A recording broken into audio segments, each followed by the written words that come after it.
Let's talk about blind hems. We get so many questions about how to do a blind hem stitch.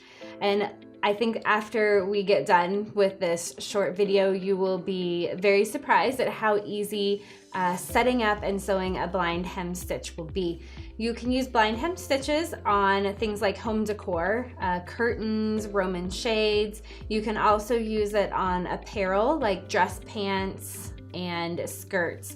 And the awesome thing about a blind hem is that when it's done, instead of a sewn line all the way across the bottom, you have just a little bit of a very small portion of a stitch showing, but it holds the hem in place very well. So let's get started with our blind hem. I have this fabric already pressed in order to do our blind hem. The great thing about a blind hem is that the pressing is the same as a double fold hem where you would actually sew down here. So you can see that I've got my raw edge folded up once and pressed, and then folded up again and pressed to do my double hem. We still want to have that raw edge inside.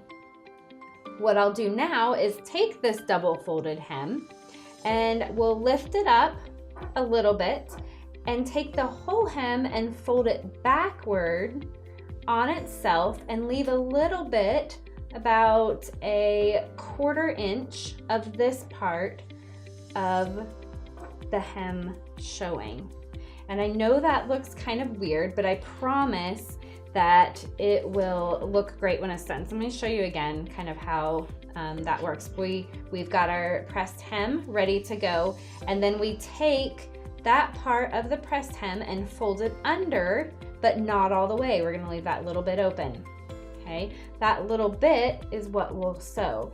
At this point, you might feel like you want to go ahead and press this, but I would advise not pressing this part right here, because what we're going to do is we'll pin it well and we'll sew it. If we press it now, you'll have a crease along this part right here that will show up on the front of your project where we don't want a line to be, and sometimes it's difficult to get out. So that fold is good enough as it is, and we'll then take our pins and pin perpendicular to the edge, like so. And I'll do pins every couple inches just to hold that in place. We've got a pin there, and we'll do just a few more pins here.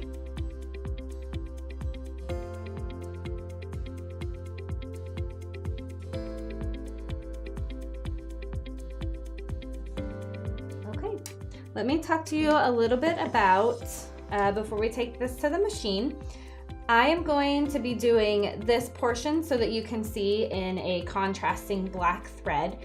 But when you are doing a blind hem, you do want to pick a thread that is close to the main fabric. So in this case, when I do the blind hem on my final project, I'll probably kind of choose like an aqua teal thread that blends in even better here. And I usually try to match the sheen of the thread with the fabric as well. So if you're using just like a quilting cotton for something, I wouldn't necessarily use a shiny embroidery thread because that may show up more. So use, if this is a cotton, use a cotton or a thread that doesn't have a sheen to it. If you're using a more dressy fabric like a satin, you may want to use a thread that has a sheen to it. So let's get this over to our machine and I'll show you how to line it up with the blind hem foot. On your machine, you'll want to find the blind hem stitch. It's one of our quick select buttons right here. And on your machine, it may be a different number, but you'll look for a stitch that looks exactly like this or like the other one pictured. When we get started on our blind hem, I always like to start sewing my blind hem near a seam. So whether it's the inside inseam of a pair of tailored dress pants or the edge of a skirt, I always like to start my blind hem at that point. And the blind hem, as it goes over that thickness, it's okay if it misses at that point a little bit. Sometimes that extra thickness makes that bite miss right there. and that's totally okay. It will still hold our hem just fine. And so we'll start sewing right here close to the back seam of my skirt. Once we have this, we can go ahead and stitch it out. We've selected the blind hem stitch already, so we've got the blind hem foot on the machine. The blind hem foot has a black flange in the middle of the machine. That flange we will want to align with this folded portion and edge right here.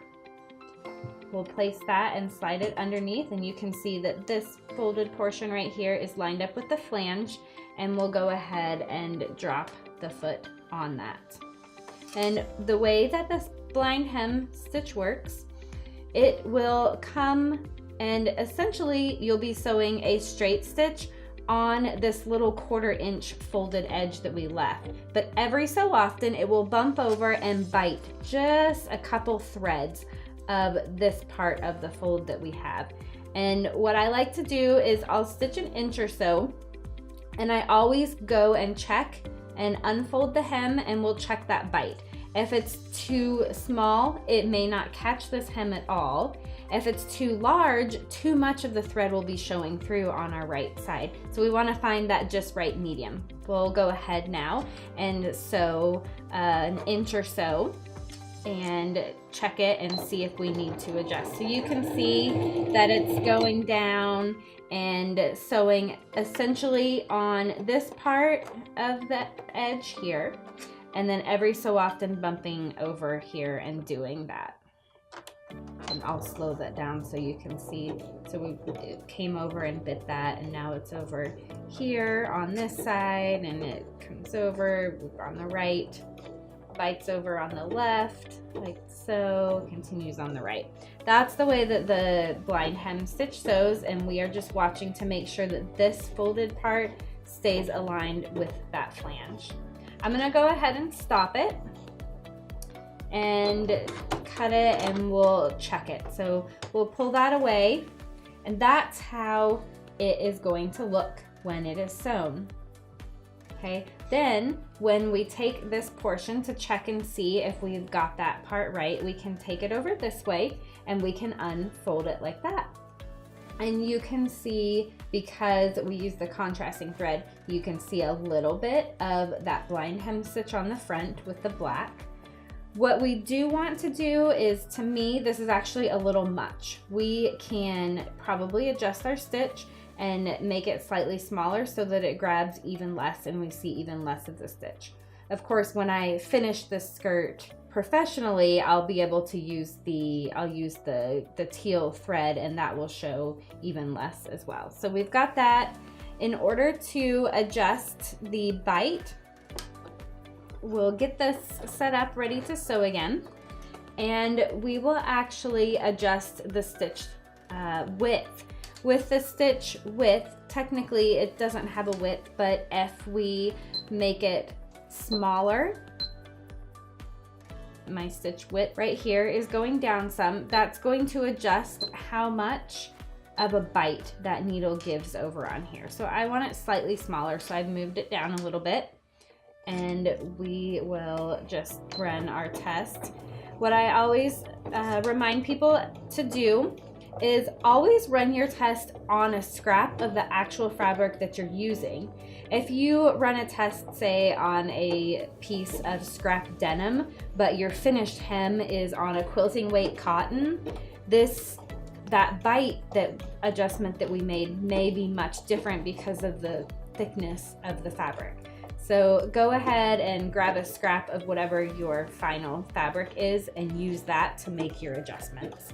So we've got a couple more inches sewn. We'll stop and cut and remove that and see if we were able to adjust that a little better. And yeah, I can see right there, those stitches, you see how those are much smaller than the ones that are over here. So I think that's actually a great amount of bite. It will still hold the hem really well, and especially when we sew it with that coordinating thread, you won't even be able to see it. So let's switch out our thread and grab our project and finish up our skirt. And that is how easy a blind hem stitch is to do. You can see we've got this super cute skirt right here, and it looks great, very professional finish across the bottom because we've been able to utilize that blind hem.